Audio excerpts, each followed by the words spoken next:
Your Excellency, the President of the Republic of Kenya, the Honorable Uhuru Kenyatta,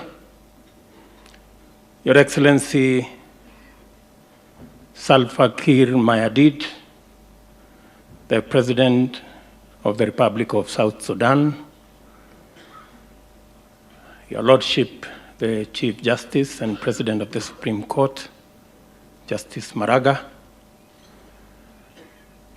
the speakers of the two houses,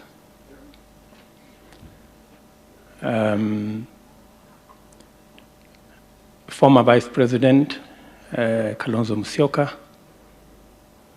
former Vice President Musalia Mudavadi. I don't know why we keep forgetting that once upon a time, Musalia was our Vice President. It may have been for a short time, but I also suffered the same fate. I was Minister for Home Affairs for 2 months. The way Cabinet Secretaries present, ambassadors and high commissioners, leaders of majority in the two houses, our governors who are present here, members of county assemblies, ladies and gentlemen, good morning. I said good morning. Good morning. God is good All the time. and all the time. God is good. I'm going to make it brief. First, I want to congratulate the parliamentary choir. I think, to be fair to them, today's attempt was way superior compared to what it was last year.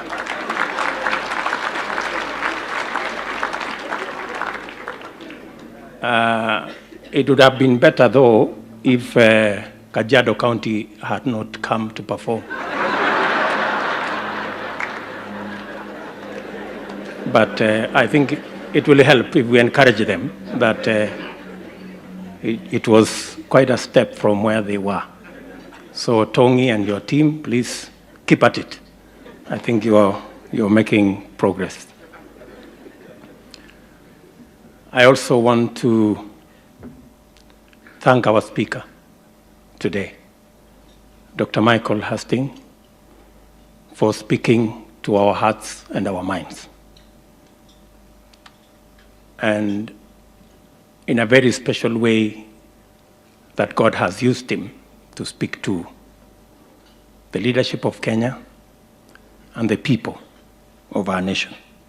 Thank you very much. And because you have been good to us, your request for a prime minister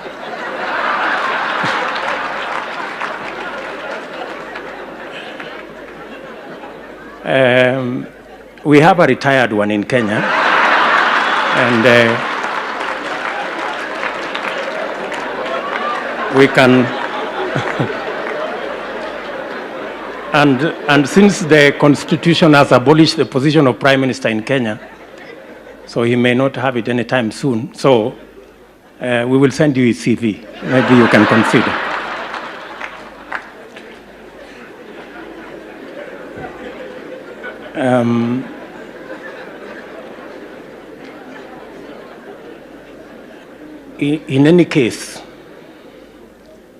In any case, we have had people from the UK helping us govern our country. So it may just be a good opportunity for us to pay back and send you something.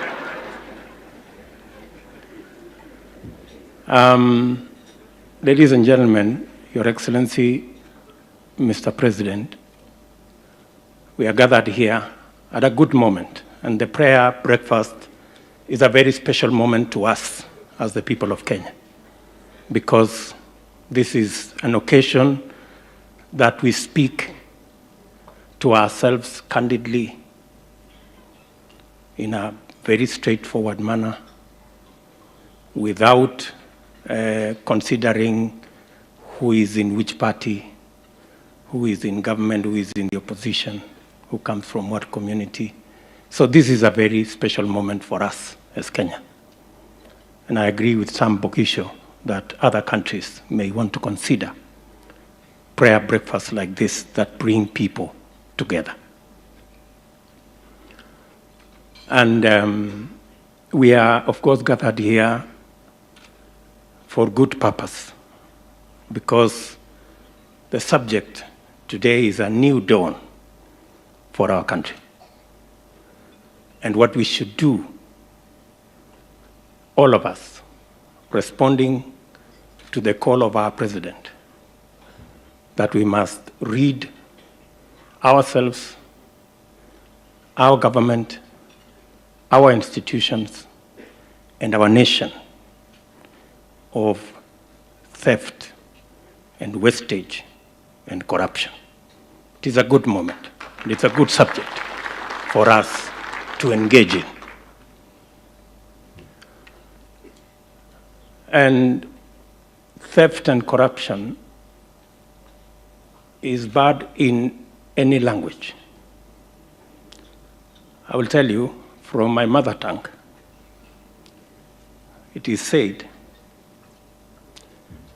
Ngom jorindet, kotabne kinindet. It means the following, that a thief may be intelligent, but not more than the investigator.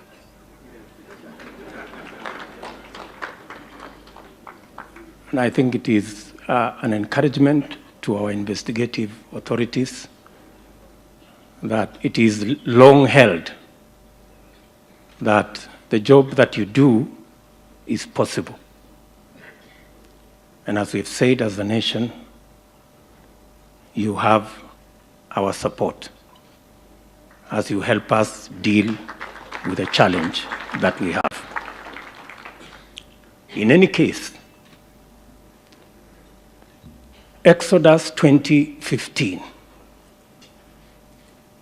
the 10 Commandments, says, do not steal. It's as straight as that. Do not steal. Therefore, we are perfectly, not just as a nation, but it is also a spiritual fight. And as we do that, we must remember Exodus 20:16, the following verse, which says, do not bear false testimony.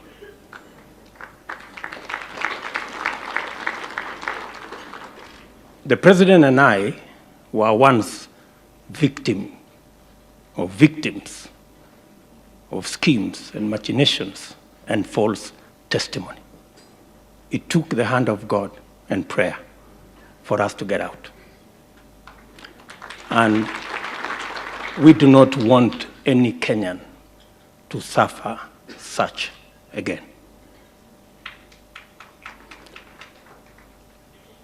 And as we pursue this very noble cause for the soul of our nation, we must remember to inspire the hawker to own a kiosk, and the gentleman who owns a kiosk to own a shop, and the one who owns a shop to own a mini market, and the one who owns a mini market to own a supermarket and a wholesale. We must remember to inspire the person who walks to buy a bicycle, and the one who rides a bicycle to buy a boda, and the boda guy to buy a tuk-tuk, and the tuk-tuk gentleman to buy a second-hand vehicle, and the one of the second-hand vehicle to buy a new car. That We must. Because as we've been told by the Speaker, this nation does not belong to the elite alone. It belongs to 45 million Kenyans. And finally, I have a confession to make. Finally.